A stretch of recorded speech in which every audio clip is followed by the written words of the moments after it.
Hola, mi nombre es Adriana y te doy la bienvenida a Cocina Inteligente.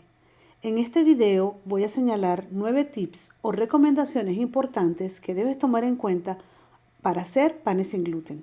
Si estás empezando en la panadería sin gluten, te sugiero que lo veas hasta el final. Cocina inteligente.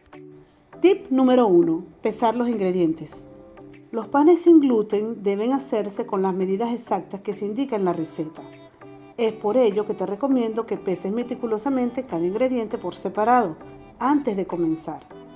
Para ello, lo ideal es tener una báscula, de preferencia digital, porque son más exactas que las mecánicas.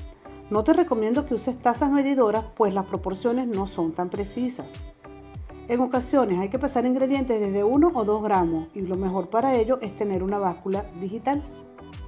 Tip número 2. La levadura. Las levaduras son seres vivos unicelulares de forma alargada. Cuando agregamos levadura a una masa, lo hacemos para hacerla fermentar. La levadura se alimenta de los azúcares existentes en la harina. Por ello, hay recetas que incluyen azúcares u otros endulzantes para acelerar la fermentación. Cuando vayas a activar la levadura, es muy importante que no le coloques agua fría, porque se bloquea y no se activará. Tampoco se le añade agua caliente, pues muere la levadura a más de 45 grados. La temperatura ideal del agua o el líquido que vayas a utilizar para hacer tu pan debe ser tibia o templada. Otro dato importante en relación con la levadura es el momento de añadir la sal. La sal y la levadura no deben tocarse en la preparación. La razón de ello es que la sal deshidrata la levadura si entra en contacto directo con ella y por ende muere. Si notas bien, en mis recetas siempre coloco la sal aparte de la levadura, nunca juntas. Y por último, y no menos importante, antes de usar la levadura siempre verifica la fecha de vencimiento. Si está vencida, no la uses. Tip número 3. Sustituciones de harinas. Creo que todos los que comenzamos en este mundo de la panadería sin gluten nos ha pasado que usamos las harinas sin saber mucho de ellas o las sustituimos en las recetas pensando que es lo mismo y no lo es. Yo personalmente cometí muchos errores. Lo que te recomiendo en este sentido es que sigas las instrucciones de la receta paso a paso tal como se indica, sin sustituciones, a menos que la receta lo indique expresamente. Por ejemplo, hay harinas como la harina de coco o la harina de maíz que suelen absorber mucho líquido, por lo que la masa requeriría más humedad y si no sabes la fórmula no sabemos cuánto más le tenemos que poner de líquido y entonces el pan no quedaría de la manera correcta. Por eso lo mejor es no hacer sustituciones a menos que la receta lo indique. Tip número 4. Moldes y papel de horno. Muy bien podrías hacer pan tipo hogazas porque no se utiliza molde. Pero si estás empezando en la panadería sin gluten, te sugiero que empieces usando moldes para hornear los panes, para que estén contenidas las masas y crezcan hacia arriba y no se desborden por los costados. Yo utilizo de metal y de silicona. Te confieso un tip que descubrí haciendo mis panes. Los panes de granos, como el de lentejas, de quinoa o de trigo sarraceno, por ejemplo, me quedan mejor en el molde de silicona. Mientras que para los panes de harina, prefiero utilizar el molde de metal. Igual es cuestión de que tú pruebes. Tampoco te estoy diciendo que debes tener 2 moldes o varios tipos de moldes. Usa lo que tengas en casa. Algunas personas me han preguntado si el molde de silicón necesita papel parafinado, grasa o harinas para que no se pegue el pan. Y la respuesta es no. El molde de silicón no necesita nada de eso. El papel parafinado lo uso para el molde de metal, aunque puedes prescindir de su uso. Puedes engrasar el molde y enharinarlo. Sin embargo, yo lo uso para evitar el contacto de la masa con el metal y porque facilita el desmoldar el pan. Tip número 5. Aglutinantes.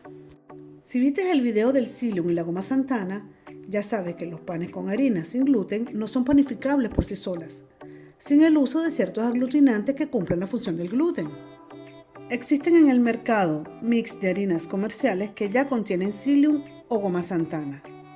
Sin embargo, en el caso que vayas a hacer pan sin mix de harinas comerciales, te recomiendo que uses los aglutinantes que indica la receta para obtener panes más alveolados, esponjosos y elásticos.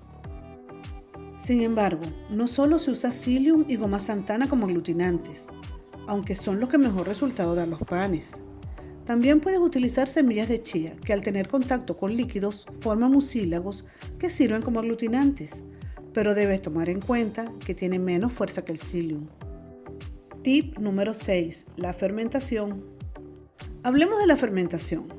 Cuando hablamos de las levaduras te dije que son organismos vivos. Ok, explicándolo de forma sencilla. La fermentación es un proceso en el que la masa aumenta su volumen debido a la acción de la levadura que se alimenta de los azúcares y los almidones de las harinas. El tiempo de fermentación siempre es relativo a la temperatura del ambiente donde estés. Su estado ideal es entre 20 y 30 grados centígrados en el ambiente. En el invierno tardará un poco más en fermentar. Pero si no sabes si ya está fermentada o no, te doy estos tips. La masa está fermentada si aumenta su volumen, no necesariamente el doble, pero deberás ver que ocupa más volumen. Otro tip, tócala, deberás sentirla hinchada con gas. Y por último, puedes hacer un pequeño corte y mira su interior. Si parece alvéolos o miga, algo así como una miga, es una señal de que ya ha fermentado correctamente. Es importante destacar que no debe sobrefermentarse, porque el pan no subirá en el horno y muy probablemente se te hundirá. Esto sucede porque la levadura pierde fuerza para crecer mientras se está formando la corteza. Entonces, cuando ya esté fermentada, métela al horno. Tip número 7. Amasado e hidratación. Aunque estos panes no llevan gluten que desarrollar, amasamos un poco para integrar bien todos los ingredientes y que te quede un pan más uniforme.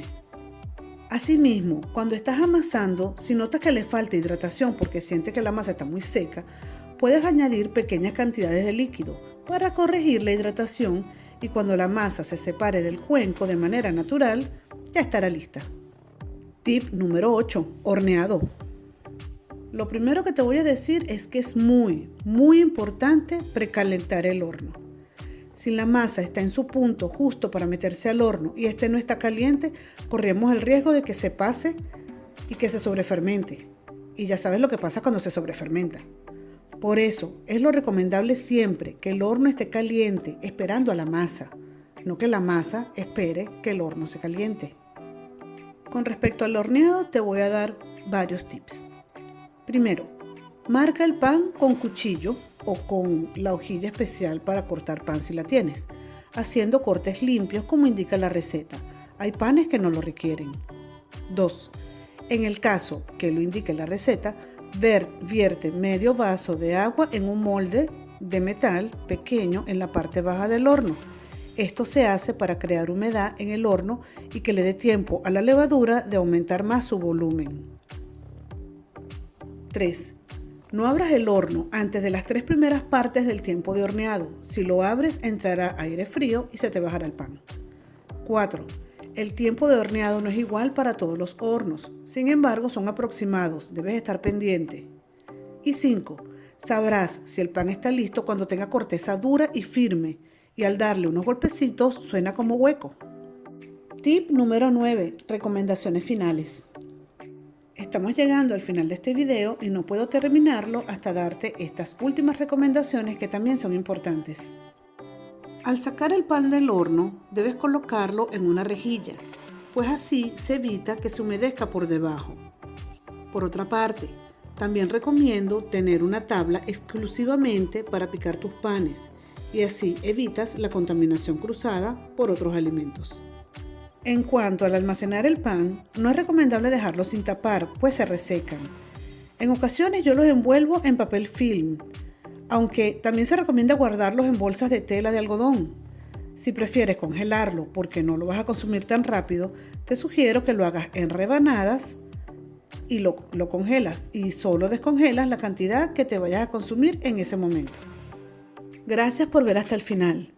Espero que este video sea útil para ti. Y si te gustó y te parece que alguien más pueda necesitar esta información, comparte y así nos ayudamos todos. Déjame un dedito arriba y comenta si tienes alguna duda o quieres compartir otra recomendación con nosotros. Chao, nos vemos en el próximo video.